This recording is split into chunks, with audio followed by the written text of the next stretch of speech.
So I've reached for the homegrown chili powder, homemade chili powder, and the homemade turmeric powder, and the spice grinder.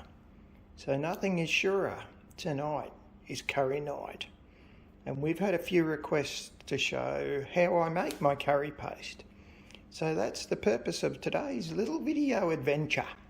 Let's make curry paste. G'day folks, Andy here from McDowell Manor.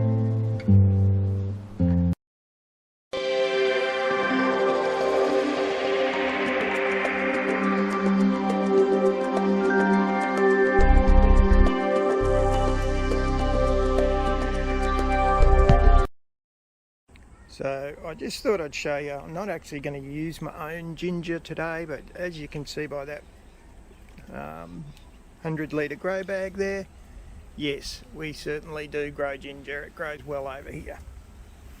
I might give you a look at turmeric, even though I've already done that, processed that obviously, but I'll give you a look at it just so you know what it looks like. While we're here, I'm going to grab some of that lemongrass. So I accidentally pulled way too much out. I'm going to cut it off where my fingers are, and I'll replant that as another patch, and that'll grow, no trouble at all. And there's that bit of lemongrass replanted. I'm pretty confident that'll grow. The place has gone nuts. Have a look at it. I can hardly get up the path.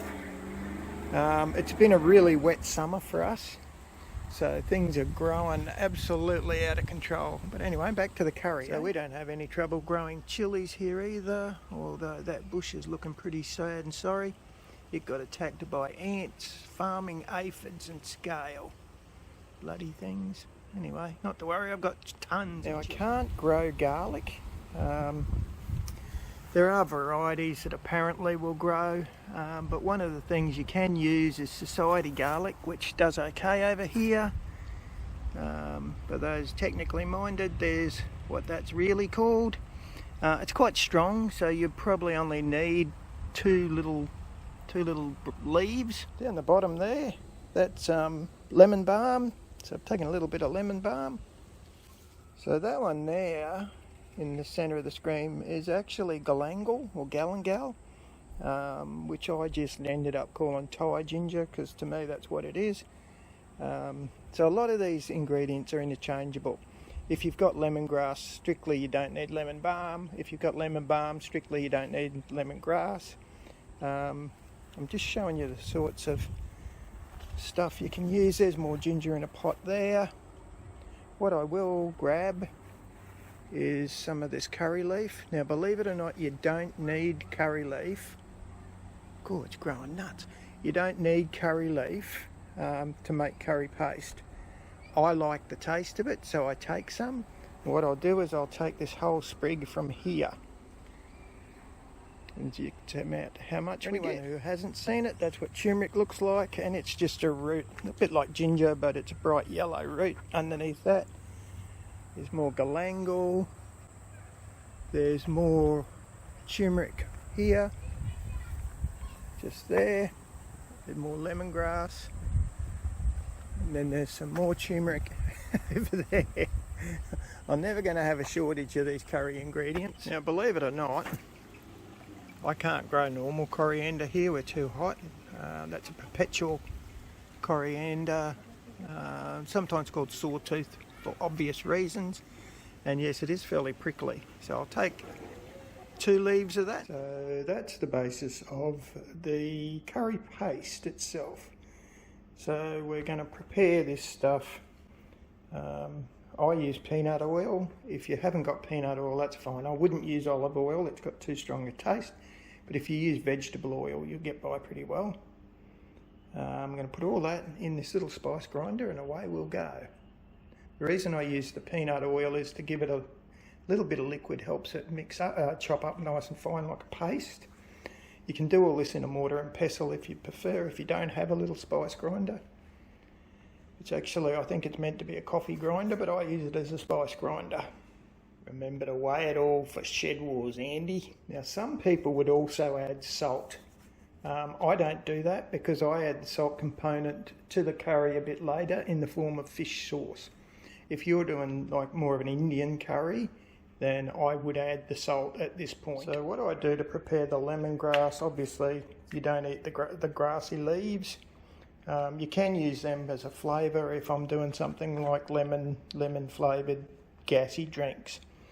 And you cut across. It's quite strongly threaded, and you don't want any of those threads in your food because they'll gross people out. They're like eating hair. So that's the end result. That goes straight in as well. If you're using bottled garlic and ginger, I'd add a tablespoon of each now. I am going to use the ginger, so I'll add a tablespoon of ginger, and I'll add just a little bit of garlic because remember I had the garlic, society garlic anyway.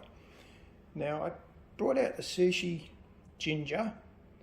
It's a pretty good alternative. If you wanted to throw some of that in, that's not a bad way to go either.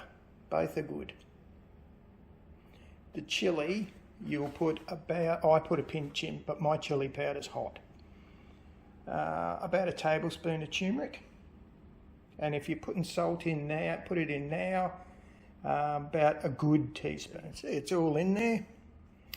I'm about to add a glug. Somewhere, I'd probably start with a teaspoon. I expect you'll probably need about 3. Here we go.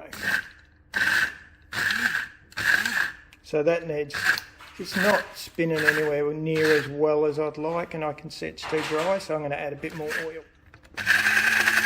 That's how you want it. And that's pretty much how we want it. Fairly fine. Periodically I scrape off the sides where things get stuck on, around the side of the base of the lid, and do it in about 3 batches, 3 hits. But yeah, no, that's pretty good. It's the first thing that goes into your wok or your fry pan, and you let it fry up and become fragrant. Then you start to add the other stuff. I'd normally start with onion. It just dawned on me that some people would ask, how much of that curry paste do you use, Andy? Well, my answer is I use a whole lot. I don't prepare it in advance because I like it. I mean, let's face it, you can't get fresher curry paste than this, can you? My advice is probably, maybe if you're not used to curries, start with half that paste. If you are used to curries, go for broke, put the whole lot in. And there it is, sizzling away. I always start with the onion and the paste. Let that get good and fragrant, and then add whatever else I'm going to add. Now the other thing I will add, because it's to let you know about, because when I cook I work with 4 flavours, and you can achieve the 4 flavours any way you want. So the first one is hot or pet, which is I use the chilli for. The second one is salt. You can use salt, you can use fish sauce, you can use soy sauce. Then there's sour, you can use lemon juice. I use tamarind paste. And you can use your sweet. So I use brown sugar, you can use palm sugar. You can use white sugar, not many people do. Or you can use, a common one too is bought sweet chili sauce.